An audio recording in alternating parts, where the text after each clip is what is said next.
If I was going to talk to you about an UTMA, it would be describing a way, a mechanism to be able to transfer money from you to your children in a legal fashion that a lot of families have used for a lot of times. The question is it the right answer for you? Is it the right answer for your kids? Is it the right answer for today? We're going to talk about that on Consider This Program right now.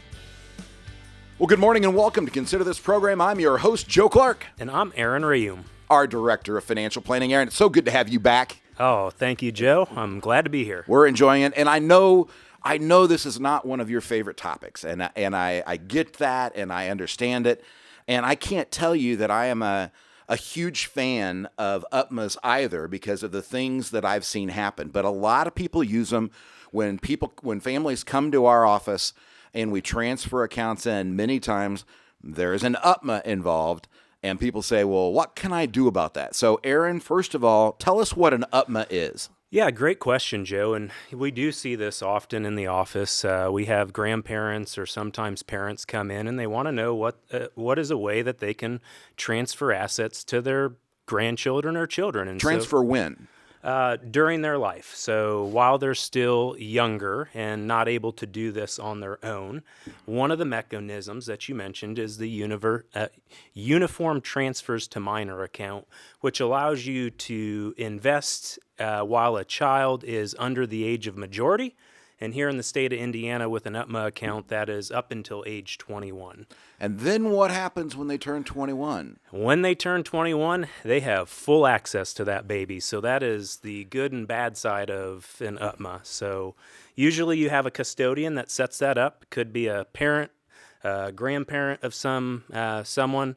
But once they turn that age of majority of 21, that asset can be transferred directly to them. So I've done this for a long time. I'm in year 33.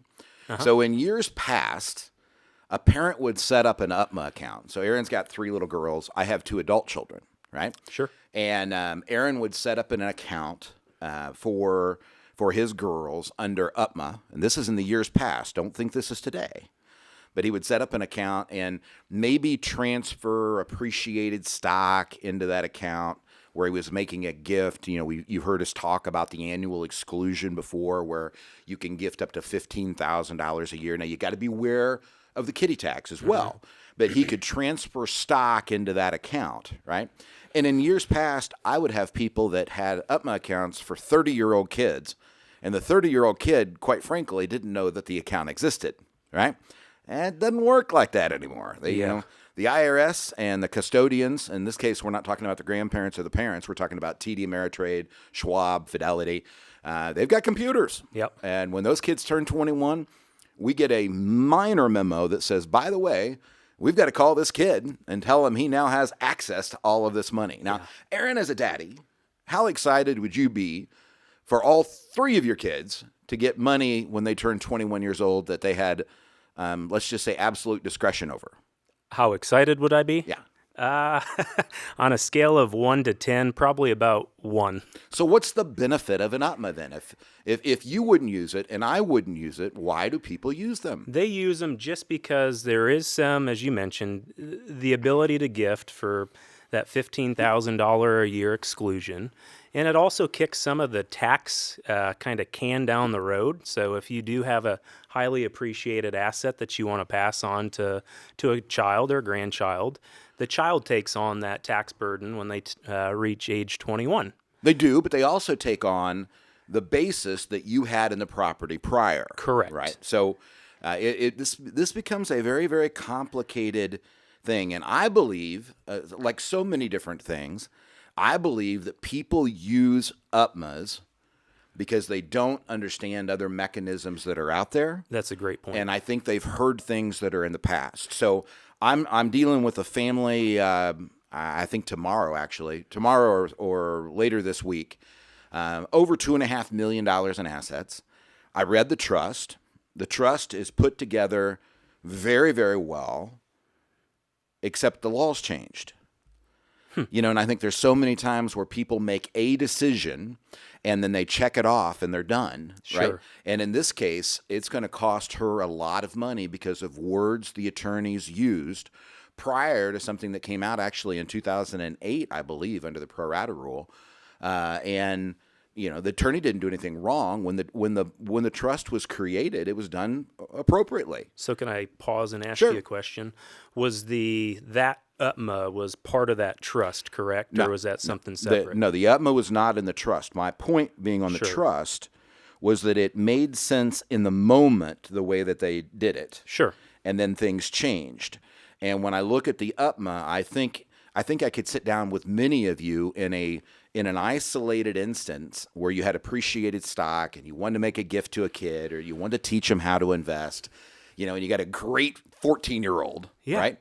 And this is a great idea, right? And you make that decision to do the UTMA. Well, unlike a trust where we can go back in and amend it before something happens to you, in this case, it's too late, the husband passed away, an UTMA is an undoable deal, right? Yeah. That is the kid's money. So what do you tell families when they come in that have an UTMA? What would your suggestion be to unwind one? Well, first is trying to figure out what the purpose of it was for. And as we're talking, you and I have both seen that most people have the best intentions in mind, and they're trying to do what they think is right for their grandchildren. But as you know, things change. So unwinding them it's not difficult, but the tax side of things could be the difficult thing to When you say focus. it's not difficult, what's that mean? So really, to pull back the funds out of an UTMA, you can't do that until you're 21. Or if you're the custodian, in this case, the grandparent or the parent, and you're using the money for the child, right? So we get asked this question, can I use it to buy a car? As long as it's for the benefit Correct. of the child, sending them to Camp Crosley, like my brother and I went to for years, using it to help pay for part of their education. As long as it's a direct benefit to them, you can unwind it before they have the control of the resources. Got And that is it doesn't work all the time, but it does work. And when I find somebody, when a family comes in and the child's been subjected to kiddie tax, which essentially means because they're not able to support themselves and they have a taxable income that is unearned, so they're not detasseling corn like I did. They're not delivering newspapers like I did. This is money that's coming from an investment account. Even if they saved the money, which I still think is garbage, but regardless, they have to pay the taxes at your highest rate as a kiddie tax. Yes. If their income is above a certain level. So you have to be careful. But when sometimes people will come in and they aren't worried about the kid getting the money at 21, right? They don't care, right? I mean, I trust Junior, we'll go ahead and let him do it. I wouldn't do that so quickly, but I trust Junior, we'll let him do it. Well, until the time he's out of school or he's paying for over half of his needs, as you will, he is subject to kiddie tax. Yes. And you need there's two ways out of that: to eliminate the UTMA account or get married. And that's, here's a great idea. I'm going to tell my 18-year-old to get married so she doesn't have to pay kiddie tax. Yeah. Right? No, this Not is happening. This is not the best plan in terms of what's out there. Yeah. So I hear a couple other terms, TOD and POD. What are they? Those are they're essentially codes for how assets transfer. So Transfer when? Upon death. So TOD stands for transfer on death, and POD stands for payable on death. And they're both different in terms of what they're used for. Generally, the POD is used for bank accounts, and a TOD is used for assets. So think of stocks, bonds, those types of things. So those are different in terms. They do the same thing, just in At different times, though. different Right? times. So the TOD or the POD are used at death. Correct. Right? So they're going to transfer without having to go through probate. Yes. And they're going to transfer with what we know now under the current tax code as a step up in basis, right? So you're going to get an appreciated or elevated basis to whatever fair market value is today. Whereas on the other hand, on the UTMA account, if you transfer assets, not cash, but if you transfer assets, you're transferring those assets at a basis that is equal to what you bought it at. Sure. There is no step up in basis there. This can become confusing. It can become complex. It's easy to make decisions. Here's what I want you to take away from this segment of the show today. Be careful when you're making irrevocable decisions.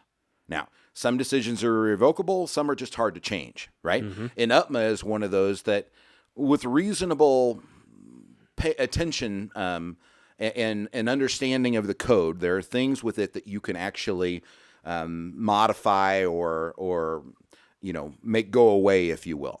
But just be very, very careful when you make an election, like I talked about it earlier in the presentation there in the segment today with the trust account. Just because you've made the election once doesn't mean it doesn't need to be reviewed or updated. Sure. Do not sit back and say, well, that's over. I already made the decision. You learn some, you lose some, you win some, right? We don't need to have that attitude. That's why we're here at the Financial Enhancement Group. And like I said, if you want to do this on your own, please take this information, ponder it, chew on it, consider it, but work with an advisor, whether it's us or somebody else. Make sure you're getting competent help from somebody. But if you're looking for a fiduciary, that is our business. You can call us at 800-928-4001. We will take care of your money like it were our own if we were in a similar situation. Go to yourlifeafterwork.com, 800-928-4001. Have a great day.